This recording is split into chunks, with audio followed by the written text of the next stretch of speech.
Hello and welcome to Brodual. Today we'll be taking a look at the Great City series of mods. These are a work in progress collection of mods that aim to overhaul Skyrim's towns and cities.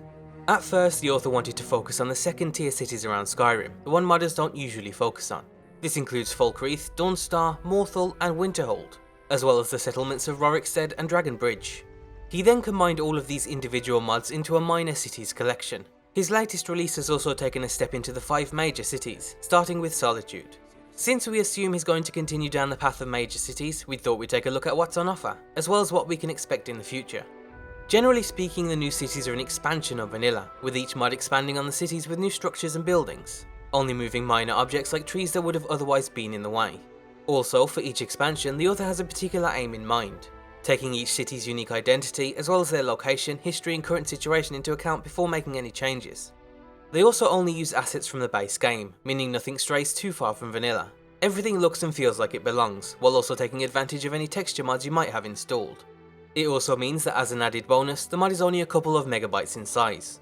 As an example, let's take a look at one of my favourites, Falkreath. Despite being a hold capital, the author felt Falkreath was little more than a glorified village. It's supposed to feature the largest and most famous graveyard in all of Skyrim, symbolising the many ancient battles once fought in the hold.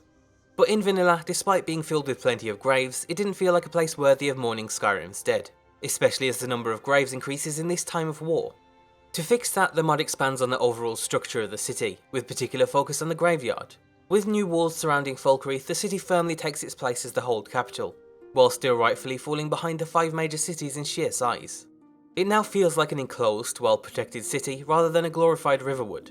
The new graveyard will leave you with plenty to explore, with a new ancient tomb that was built long before the city of Falkreath was formed around it. Unlike other city overhauls for Falkreath, the mod achieves its fresh new take without the need for additional generic buildings or NPCs. The changes are mostly structural, but they're highly effective.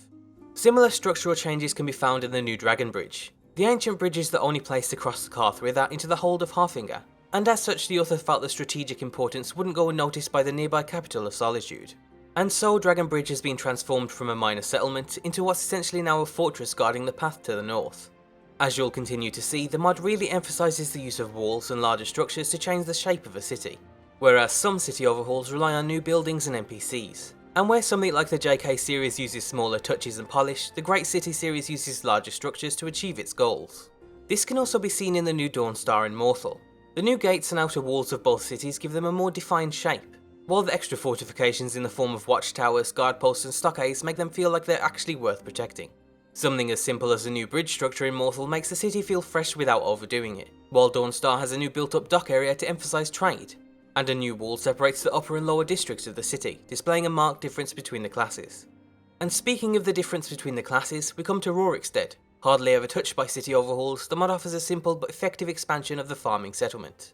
To show off the success of Rorik and his farming business, the mod boosts production with additional crops, windmills and shacks. It also turns the area around Rorik's manor into a true estate, fitting for one of the most successful landlords in all of Skyrim. This also features a new interior for the new Great Hall of Rorikstead. And finally, for the most dramatic overhaul, we have Winterhold. Once a great, if not the greatest city of Skyrim, it was mostly destroyed during the Great Collapse. However, despite that, the author felt way too little of its original state was left behind. A city once the size and power of Solitude should still have its walls mostly intact on one side, and a sizable amount of ruins on the other, and that's exactly what the mod adds. Unlike the other cities affected by the mod, Winterhold comes with the option to replace the building style of the city, switching out the farmhouse style for the stone buildings normally found in Windhelm. This dramatically changes the look and feel of the city. As you walk through one of the new arches or stumble your way through the new ruins, it can sometimes feel like you're not even walking through the usually bland streets of Winterhold. With plenty of new areas to explore, the city generally feels much more impressive, while still showing you the huge impact the Great Collapse had on the former capital of Skyrim. All in all, the Great City series helps bridge the wide gap between the second and first tier cities of Skyrim. In a lot of ways, particularly with the huge new exterior walls, the mod felt like what the whole city overhaul would be on a smaller scale and if it only used vanilla assets. So if you like the idea of holds, but thought it was a bit too much, then you should definitely give this one a go. It's available for both versions of Skyrim, so we'll include links for both down below. In the future, we hope the author continues to expand into the 5 major cities. As I said earlier, he started with Solitude, but it's very much a work in progress.